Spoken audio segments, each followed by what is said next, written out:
Hi guys, so excited to have you here today. Today we're talking about trustworthiness. The quote we will be going over is, "Trustworthiness is the foundation of all human virtues."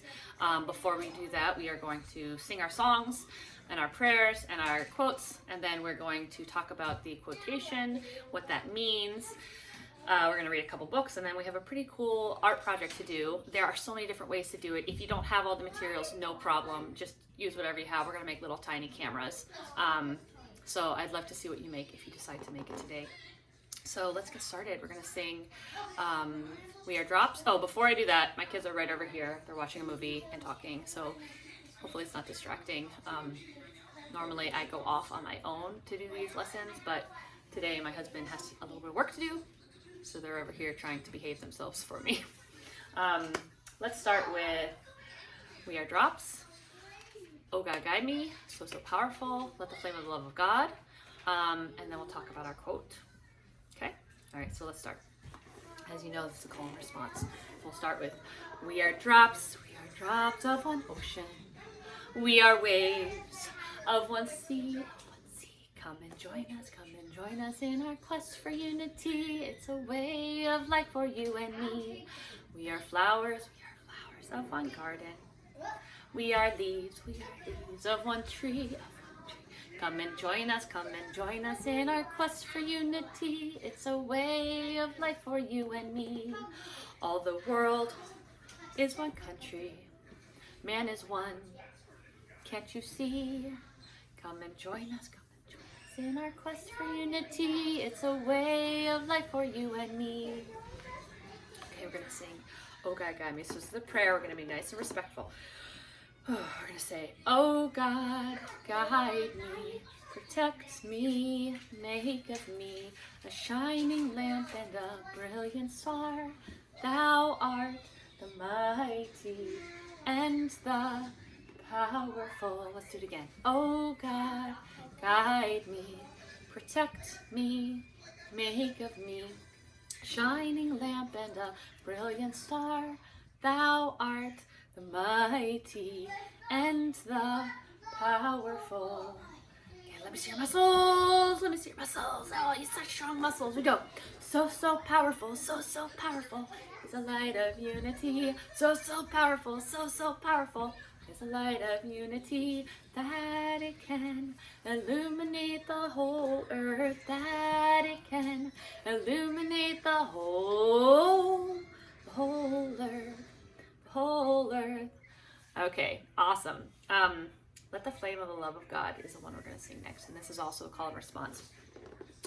And I can't remember if I just said, I'm losing my mind, because I tried to record this 2 or 3 times, and so I can't remember if I had mentioned that that I am uploading new songs and prayers to Instagram. If I have, I'm sorry, I'm repeating myself. If I haven't, my friend Maeve gave them to me so that I can upload them, and they all have hand movements, so we'll learn them together over the next few weeks. I'm going to listen to it this week, and then next week, hopefully, we can try and do it together. If you'd like to follow along, they're uploaded on my Instagram page, so check it out.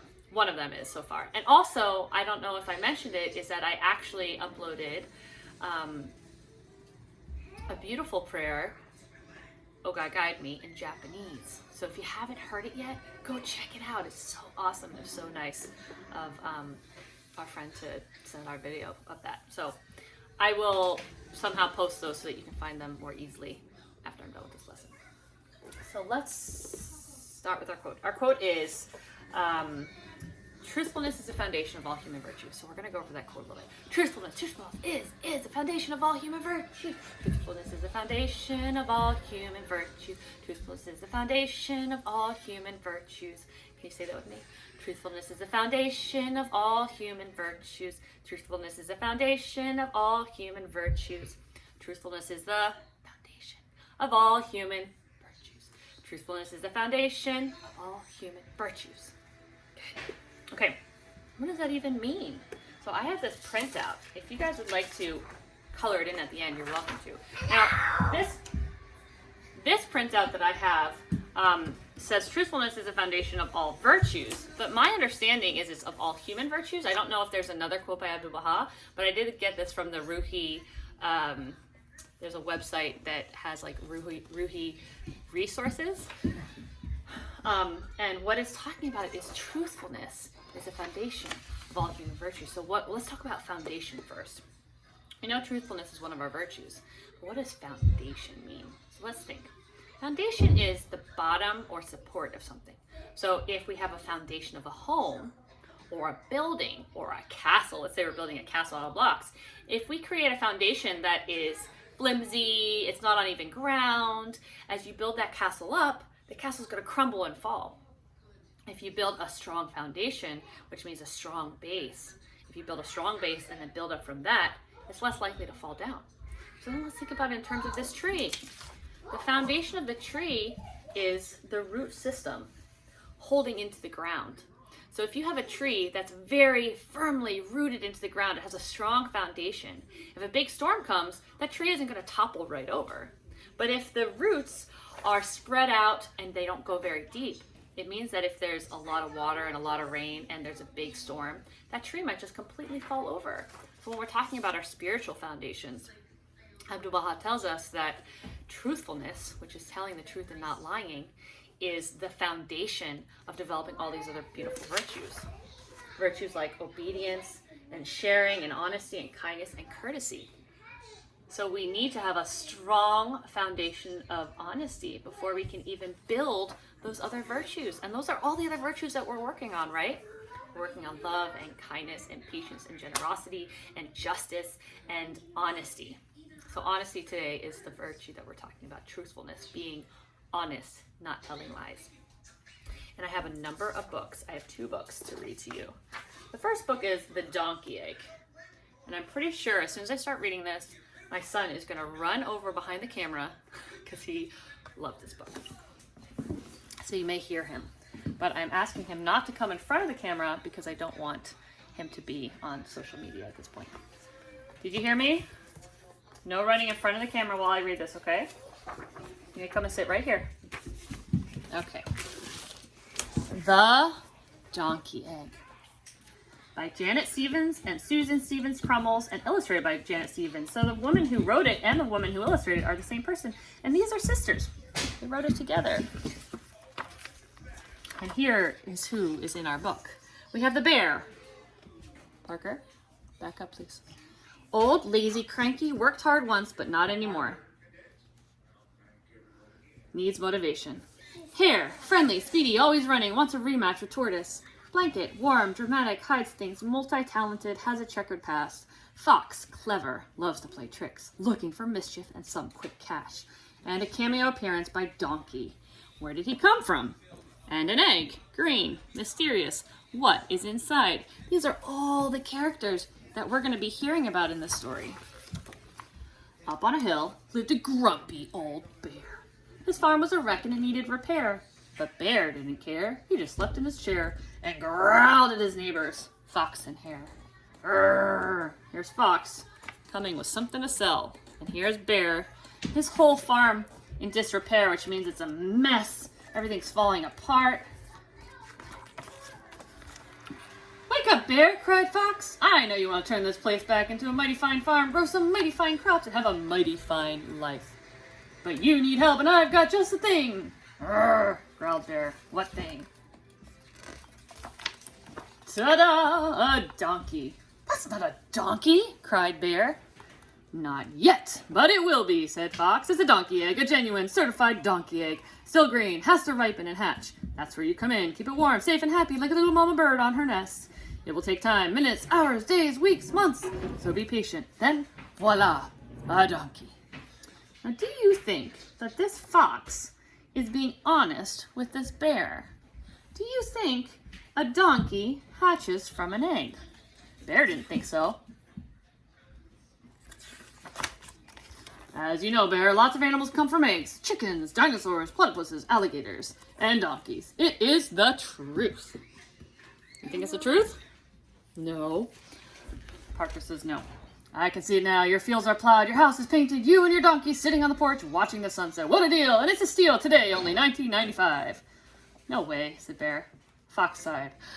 Okay, I'll settle for that $20 bill. Sold, and it's a done deal. Fox scooped up the cash, disappeared in a flash, and all that was left was Bear in his chair. I don't think Fox is being honest, but let's see. And a gigantic green donkey egg. That fast-talking fox, muttered Bear. Now what am I supposed to do? Then he remembered, keep it warm. So, like a big mama bird, Bear carefully sat this way and that. He sat and he sat, tickety-tock, clickety-clock. Minutes passed. No donkey. Neighbor Hare had just begun his daily run when he screeched to a halt. Bear, you're out of your chair. I'm sitting on my donkey egg, growled Bear. What? Donkeys don't come from eggs. Yes, they do, cried Bear. Like dinosaurs, chickens, alligators, platypuses, even tortoises. I'm keeping it warm so it will hatch. Been sitting for a whole hour. No donkey. Well, you keep sitting and I'll keep running, said Hare. Got another race with Tortoise. So off went Hare, leaving Bear to sit. There he goes. There he's sitting. And sit, mustn't quit. Tickety-tock, clickety-clock, hours passed. No donkey. He is very determined, that Bear. He wants a donkey. What do I do now? Then Bear remembered. Keep it safe. Bear cradled the egg and sang, Rock-a-bye donkey, my little one, ripen and hatch, there's work to be done. If there is danger, I will be there. You'll be my donkey, I'll be your bear. Again, Hare screeched to a halt. Bear, you're rocking and singing in your chair. I'm keeping my donkey egg safe, replied Bear. Been rocking all day, no donkey. Well, you keep rocking and I'll keep running, said Hare. Gotta win that race. Off went Hare, leaving Bear to rock. Zoom! And rock, rockety rock, tickety tock, clickety clock. Days passed. No donkey. Now what? Then Bear remembered. Keep it happy. He told Egg a tale of a girl and 3 bears, fables of tortoises, foxes, and hares. Bear acted out plays where he played every part again and again till he knew them by heart. Bear pointed his toes as he leaped through the air. He played peekaboo hiding under his chair. For the 3rd time, Hare screeched to a halt. Bear, you're under your chair. I'm playing with my donkey, said Bear. Keeping it happy so it will hatch. Been playing all week. Still, no donkey. But there will be, Bear grinned, so he kept running. So you keep running and I'll keep playing. I'm going to hatch that egg and you're going to beat that tortoise. I think that Bear is much happier now. What do you think? He was so grumpy before, but now he's smiling and playing. Off went Hare, leaving Bear to play and play and play night and day. Tickety-tock, clickety-clock, weeks passed. No donkey. Zoom! Through wind and rain and snow, Bear stayed. He sang, he sat, he rocked, he played. He loved that egg with all his heart. Never was there quite a pair. Bear and egg and Bear. He is putting so much love and affection into taking care of his egg. What a good daddy bear he is. Only napping here and there, Bear grew tired. Really tired. Really tired. He couldn't keep from falling. Plop. Roll. Oh no! Oh no! Shouted Bear. Help! Egg on the loose! Hare's ears perked up. Egg on the loose! Hare to the rescue! And the chase was on. It was Egg out in front, Bear close behind, Hare bringing up the rear. Around the turn, Egg leading, Hare speeding, Bear stampeding. Across the road, Egg tumbling, Hare stumbling, Bear fumbling. Through the field, Bear thrashing, Hare dashing, Egg crashing. Crack! Uh-oh. Look. What is that? Are those donkey ears? My donkey hatched, cried Bear. I got him by the ears. Ouch! Those are my ears, hollered Hare. Can't you see? It's not a donkey egg, it's a watermelon. But it can't be. Fox said it was a genuine certified donkey egg. Fox, gasped Hare. You believed Fox? Bear hung his head. He tricked me. Fox tricked me. No donkey egg. No baby donkey. No nothing. There wasn't a sound as Bear looked around. And there on the ground, guess what he found? What do you think he found on the ground? seeds. Bear had an idea.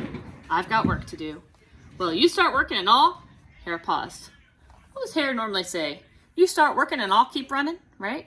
But this time Hare said, well, you start working and all. And he stopped and paused. Ah, who cares about a silly old race? For hours, then days, Bear and Hare tilled the land. They weeded and planted and watered by hand. For weeks and months, the plants grew and grew. May, June, July, they were growing into watermelons everywhere. To market went Bear and Hare to sell those melons. And what did they buy? What do you think? Ta-da! Hee-haw, hee-haw. They bought themselves a donkey. But look at Fox over here. He doesn't realize how much work Bear and Hare put in. He thinks that Bear hatched a donkey. He said, what? It really came true? Off ran Bear with Donkey and Hare to fix up his farm that needed repair.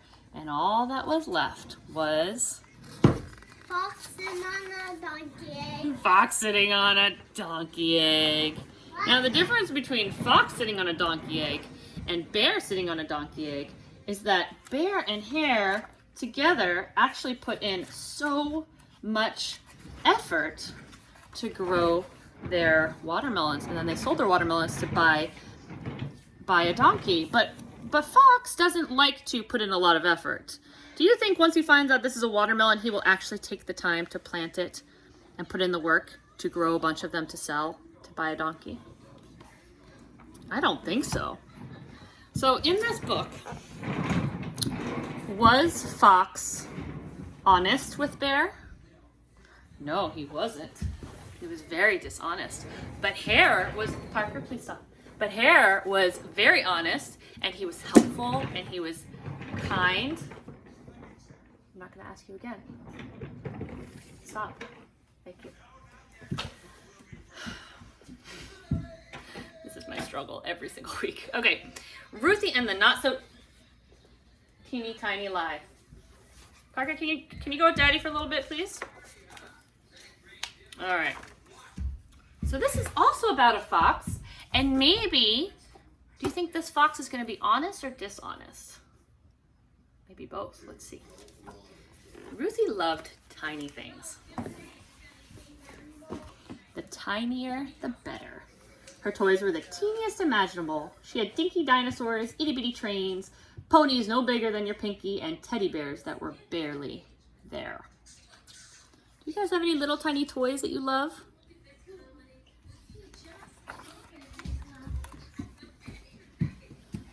Go ahead, sit down, bud. Ruthie loved finding tiny treasures too. At the beach, she searched for the smallest seashells. The flowers she picked were no bigger than fairy wings. She even had an eggshell from a hummingbird. It's okay.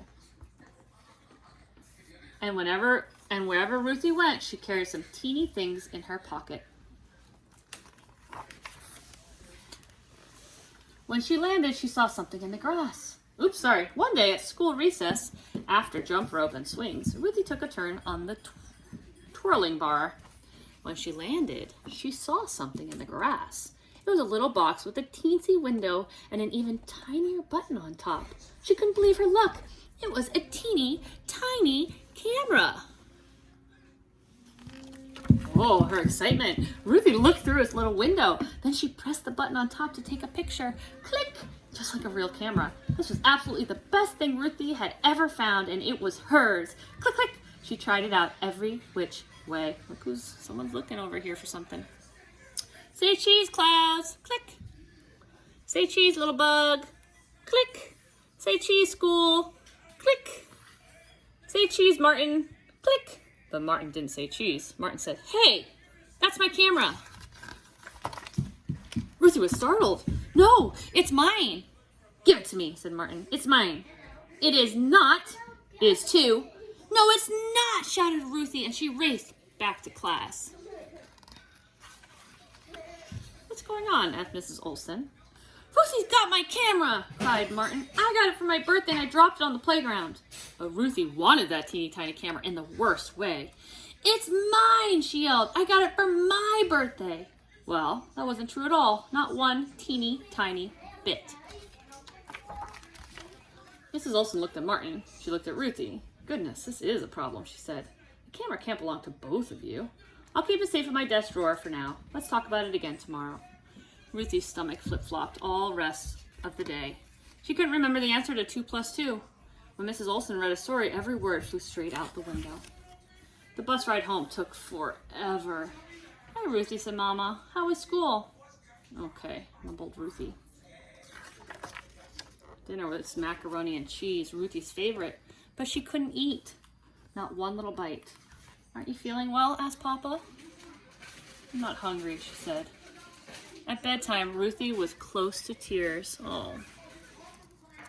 Do you think she's upset because she can't have the camera, or do you think she's upset because she knows she told a lie? Which one do you think? Let's find out. What's the matter? Asked Mama. So Ruthie told Mama and Papa the whole story. What do you think went wrong? Asked Papa. I said it was my camera, cried Ruthie, but it's not. It's going to be okay, said Papa. You made a mistake, and tomorrow you can fix it. I think Mrs. Olsen and Martin will understand. But the next morning, Ruthie could barely eat. Maybe Mrs. Olsen wouldn't understand.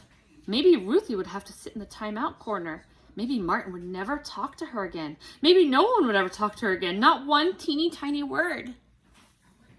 The school bell was about to ring. Ruthie took a deep breath and began the long walk to the front of the room. Mrs. Olsen's desk seemed very far away. Here she comes. Good morning, Ruthie, said Mrs. Olsen.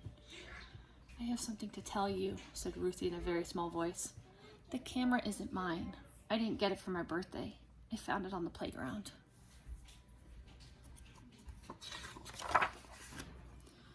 Mrs. Olsen didn't make her sit in the timeout corner. She didn't even look mad.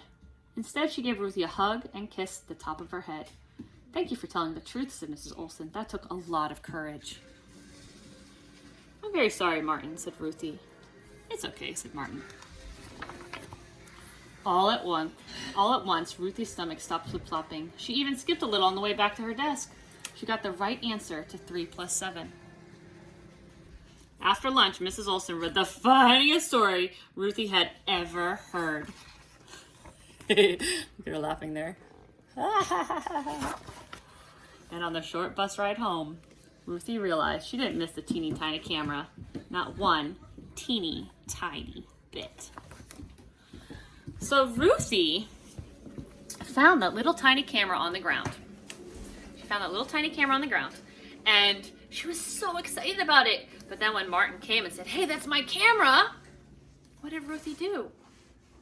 What did she do? She said, no, that's my camera. I found it. I got it for my birthday, right?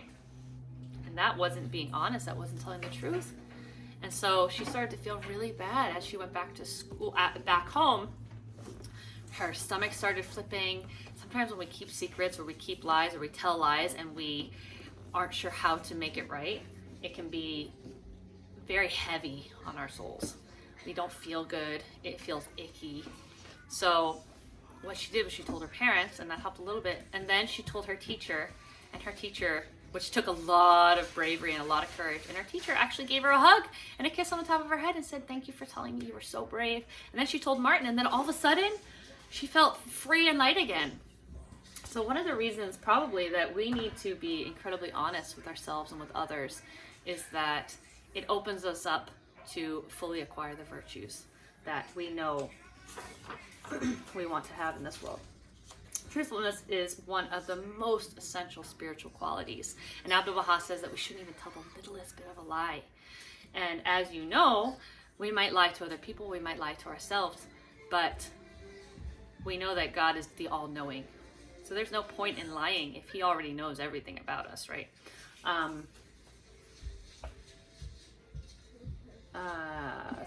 Let's see. If we are not truthful, it will be very difficult for us to develop other virtues, and we will not attain nearness to God. So truthfulness is the foundation of all human virtues. We are now going to do an art project. I have on my Instagram page a link to print out this tree. I got it off of the Ruhi Ruhi class resources page. I'm not really sure why it says truthfulness is the foundation of all virtues, when normally it's truthfulness is the foundation of all human virtues. I don't know if Abdul Baha had another quote where he just said virtues. This one says just virtues. But the quote that we learned today was truthfulness is the foundation of all human virtues. And we talked about the root system of a tree and how it keeps, it's a foundation that keeps the tree stable, just like we need our soul to have a foundation in truthfulness in order to acquire all these beautiful virtues. So if you want, you can just color that in. I started coloring mine a little bit. The virtues here are sharing and honesty and kindness and obedience and courtesy. And there are some other fruits here that you could fill in. You could put love, you could put joy, you could put justice, and you can decorate your tree however you would like. That's one option. The second option is I have also put on the website this little camera. So this is paper. You can print it right on your printer. This is what I did with my daughter earlier today at our virtue class this morning, and all the kids that were on the virtue class. You can print it out on cardstock or on regular printer paper if that's all you have. My daughter decorated this one, and then we cut it out and we strung it. If you have a hole punch, which we don't here, really useful to just use a hole punch. And then you can make this says on it, I am truthful, a little necklace that your kids can wear or you can wear. The other option is if you have shrink dink paper, which is what I'm going to show you how to use, you can make a necklace, or you can make a charm that is a camera and shrink it down even smaller. So let me show you how I do that. Two options. One is you can use recyclable plastic number 6. It doesn't work with any other plastic except for number 6. I went through my house. I don't have any number 6, but it tends to be the plastic that's used in like takeout containers. Or I think you can actually even do it with the foam takeout containers. You can try it. What you can do is you can draw a camera on it, decorate it with Sharpie, put it in an oven, a 325 degree oven for 1 to 3 minutes, and it'll actually shrink in size. So I'm going to show you how to do it with shrinky dink paper, which is the same thing. It's plastic recyclable number 6, but it's in sheet form. And I sent my husband out to Michael's this morning to get it for me so I could show you how it works. And there are so many different varieties. The kind that I like to use is this Rough and Ready Creative Pack. You can get it at Michael's, you can get it at most like craft stores, you can buy it online. It comes with a bunch, there's 10 sheets. Very rarely do we ever use more than 1 sheet. There's this kind which is just bright white, and this kind that's also bright white. The thing about these is that they're not rough, so you have to use something like Sharpie on it. If you use the kind that is rough, it's been roughened up, you can use colored pencils. So I'm going to show you how to do it using colored pencils, and I'm also going to show you how to do it using Sharpies. And I'm not going to show you it shrinking down, but I'll show you like the general concept. So again, if you want to just do it out of paper, you can just print out the camera, decorate it however you want, cut it out, put a hole in it, make a necklace. But I'm going to show you this way, okay? Oof. Now, what I didn't do was get ready for this. All right, let's see. Can you see my... There we go. I'm going to do it upside down. Here's my plastic, my rough plastic. So I'm going to do one. I already traced one with the rough plastic. I went right on top of this. Yes, honey. I'm still filming, sweetheart. And then this one I'm going to do with the shiny side to show you what it looks like if you use the recyclable plastic that you might have somewhere in your house, or if you have shrinky dink paper that is not rough on one side, so that you'll see how it looks with the Sharpie. I'm going to use a Sharpie here.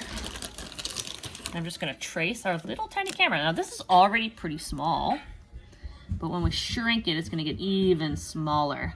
Now the important thing about when you do shrinky dinks is if you're going to use it as a charm, or you're going to use it to thread, you need to put the hole in it before you shrink it down. Otherwise it's impossible to put a hole through. Honey, Mike? Mike, can you bring me a pair of scissors, please? Okay, so here I have one on the shiny side and one on the rough side. So for the shiny side, I'm just going to use Sharpies to decorate it. Then you can decorate it however you want. You can do patterns. You can do squiggles.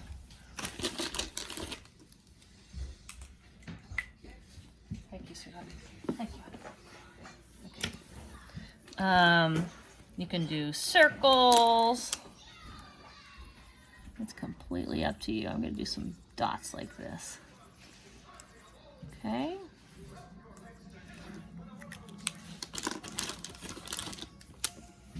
Now this is on the soft side, or the smooth side. Okay.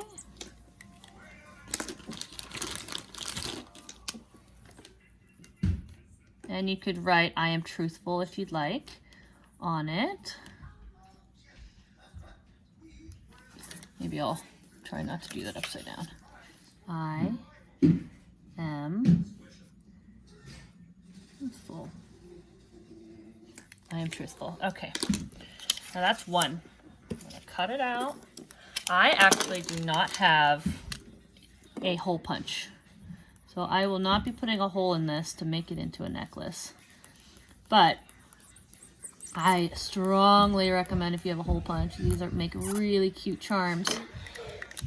Now there's all this extra space too. So if you want to add other things, like maybe, I don't know, what are you into?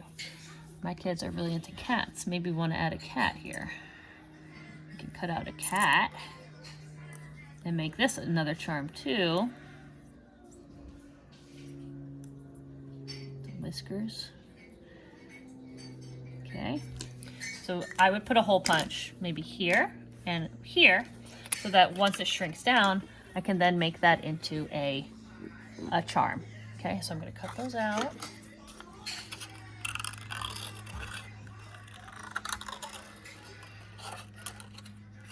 The other thing you can do too is, instead of cutting it out exactly along the line, you can make a little bit of space at the top. That way you can put a hole punch above the camera. Since I don't have a hole punch, I'm just gonna make a small camera. All right, and then here's my little cat. Meow meow.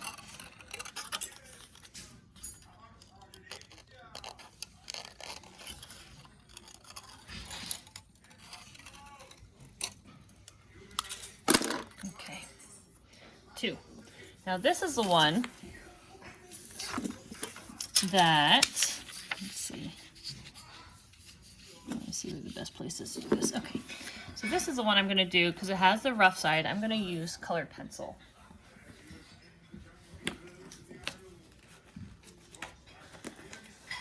Okay. My daughter has this really cool colored pencil case that I can just pull stuff out of here. All right.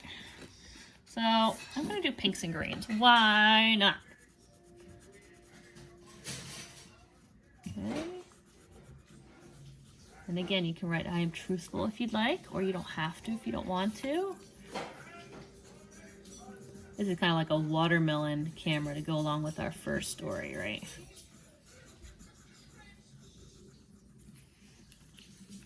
Now this lesson originally came from Laurel up here in Maine, and it's just like, it's one of my favorite lessons. Such a great idea. So thank you, Laurel, for sharing this awesome virtue class.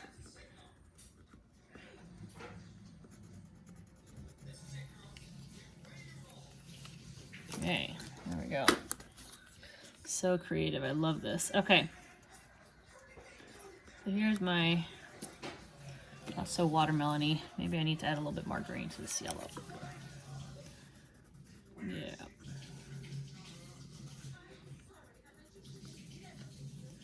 All right. So here's my camera. Again, I'm going to do the same thing. I'm just going to cut it out.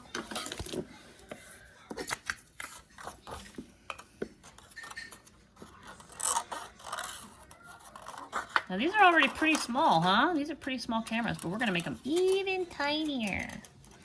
The other thing I don't have is I don't actually have any string because we used it up this morning when my daughter was doing our other Zoom virtue class this morning. And I'm not at home. At home I have all the things, but here I don't. Okay, so here are our cameras. So this one is done with Sharpies, these two, and it's done on the smooth plastic. And then this is done with the rough plastic, and I use colored pencil for that one. Okay, so what happens is when you put it in the oven, it curls up and then it flattens out 1 to 3 minutes, and what you get is a camera this little teeny tiny. Can you believe how little it gets? It goes from this size to this size. And this one says I am trustworthy also on it. This one was done with colored pencil. And I'll shrink these down and show you on my website or on my Instagram site what they look like once they're shrunken down with the Sharpie.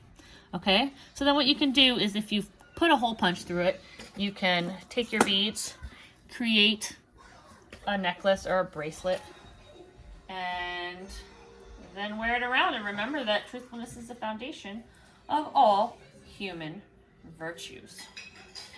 And if you do design a necklace and you want to show me, I would love to see it. Okay, friends, have a great rest of your week. I'll see you next weekend. We're going to be discussing trustworthiness, which is a little bit different than truthfulness, because truthfulness is being honest, but trustworthiness is keeping someone's trust, making sure that they can trust you and they can believe you that you are honest and truthful. So I will see you next weekend. Have a great rest of your week. Bye.